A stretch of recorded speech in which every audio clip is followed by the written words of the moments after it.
일반적으로 뇌의 상태를 급격하게 변화시키는 물질은 의존성이 생길 수밖에 없어요.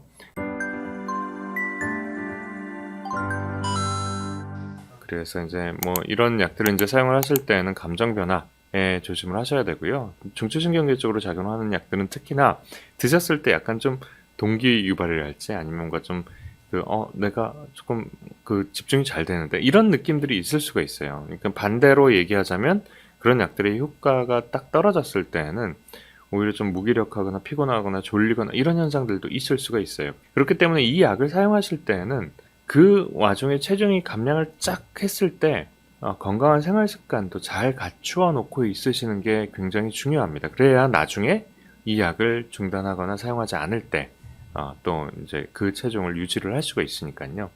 그리고 이제 공통적으로 입마름이라는 부작용이 있는 약들이 많아서요.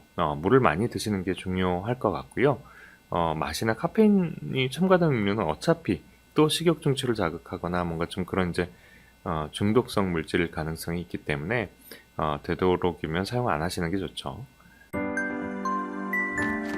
비만 치료 약물들도 의존성이 있는 약들이 있어요. 그러니까 어떤 약들은 아예 의존 중독을 치료하는 약들이 몇 가지가 있거든요. 예를 들어서 부프로피온이나 아니면 날트렉선 이런 약들은 뭐 담배 아니면 뭐 술 이런 거 의존성에 대한 치료 약물로서 쓰이는 약인데 그렇기 때문에 이게 이제 의존성에 대한 걱정이 별로 없는 약들이 있기는 있거든요. 뭐 많이 쓰는 이제 플록세틴이나 토피라메이트나 뭐 이런 약들은 의존성의 가능성이 많이 떨어져요. 근데 펜타민이나 펜디메트라진 같은 약들은요. 기본적으로 얘네는 이제 그 신경 전달 물질을 작용을 확 늘려줌으로써 식욕을 억제하는 효과가 있는 약들이거든요. 그런 약들은 이게 이제 드시면 느낌이 옵니다. 일반적으로 뇌의 상태를 급격하게 변화시키는 물질은 의존성이 생길 수밖에 없어요. 그리고 그 효과가 강할수록 의존성이 생길 확률이 더 커지거든요.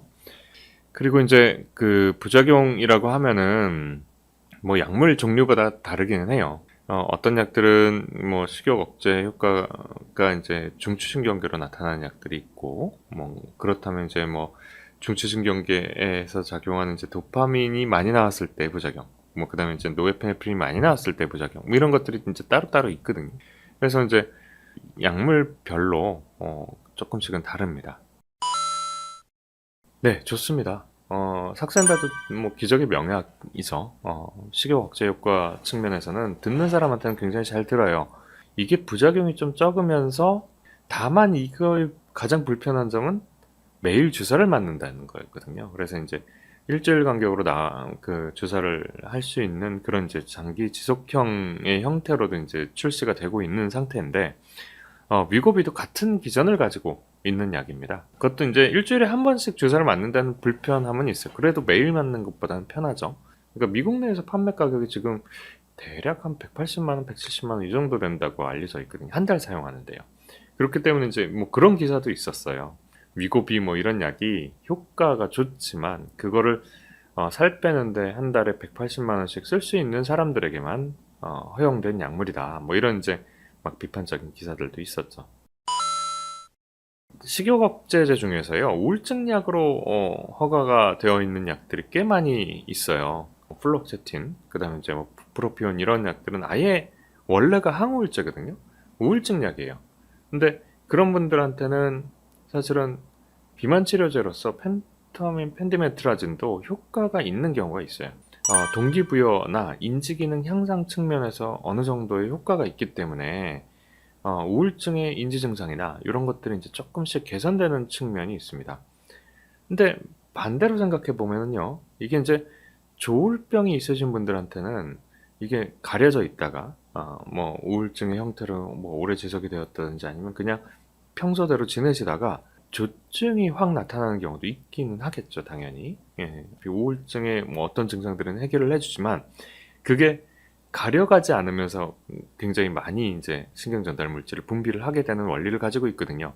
얘네들은 불면이 부작용으로 공통적으로 또 있어요. 그러니까 뭔가 좀 작용을 활발하게 함으로써 식욕이 떨어진다라는 측면은 있지만 잠은 잘 안 와요.